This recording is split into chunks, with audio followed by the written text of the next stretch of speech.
नमस्कार, NB news के digital bulletin में आप सभी का स्वागत है। आपके साथ मैं हूं आयुषी महर्षि। बम बम बोले के नारे लगाते हुए जो श्रद्धालु अमरनाथ को निकले तो थे, पर किसने सोचा था कि कभी वापस ही नहीं लौट पाएंगे। घर से उत्साह के साथ में जो यात्री निकले थे, जत्था रवाना किया गया था, उसमें हजारों की संख्या में श्रद्धालु निकले भी थे, पर उनमें से कुछ ऐसे श्रद्धालु थे जिन्होंने सोचा भी नहीं होगा कि वो वापस घर के दर्शन कर ही नहीं पाएंगे। आपको बताएं कि 8 जुलाई को अमरनाथ में बादल फट गया, जिससे 16 लोगों की मौत हो गई और जिसमें से कई लोग लापता भी हो गए।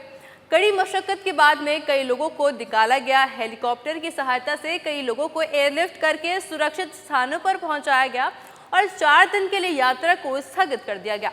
जिसके बाद से भी आपको बताया कि बालटाल से जो अमरनाथ यात्रा है, यानी कि श्रद्धालु जो वहाँ पर पहले से मौजूद थे, जिनका जो है दूसरा, तीसरा, चौथा जो जत्था था, जिसको उस समय के लिए रोक दिया गया था, जो अगले जत्थे थे उनको कुछ समय के लिए रोक दिया गया था, उनको वापस से शुरू कर दिया गया है। यानी कि आपको बताएं कि अमरनाथ यात्रा के लिए जो श्रद्धालु आए थे, उनका उत्साह इस हम कहें कि प्राकृतिक आपदा के बाद में 16 लोगों की मौत हो जाने के बाद में भी उनका जो उत्साह था वो बिल्कुल भी कम नहीं हुआ।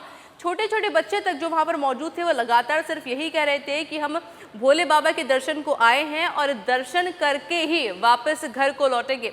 और इसी उत्साह को देखते हुए 4 दिन की यात्रा के स्थगित करने के बाद में अब जो है अमरनाथ यात्रा बालटाल रूट से जो है वापस से शुरू कर दी गई है। यानी कि जो श्रद्धालु वहां पर मौजूद थे, जो कि भोले बाबा के दर्शन को तरस रहे थे, अब वो वापस से अमरनाथ यात्रा में शामिल हो सकते हैं। यानी कि अब वो वापस से अमरनाथ के दर्शन जो है कर सकते हैं। पर इसमें देखिए, सोचने वाली बात ये होगी कि हम कहेंगे कि जो प्रशासन है, प्रशासन की जिम्मेदारी अब और ज़्यादा हम कहेंगे डबल ट्रिपल बढ़ चुकी है, क्योंकि हाल ही में जो बादल फटा है उससे कई लोगों की जान चली गई, लोग लापता हो गए थे।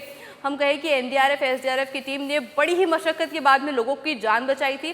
पर अब ऐसी कुछ प्राकृतिक आपदा आती है, अगर कुछ बादल फटता है या फिर कुछ भी इस तरह की प्राकृतिक कुछ घटना घटती है, तो इसमें प्रशासन को जो है अब डबल ट्रिपल तरीके से जो है अलर्ट रहना पड़ेगा, ताकि जो श्रद्धालु जो बड़े ही उत्साह के साथ में भगवान के दर्शन को जा रहे हैं, वो सकुशल तरीके से भगवान के दर्शन कर सकें।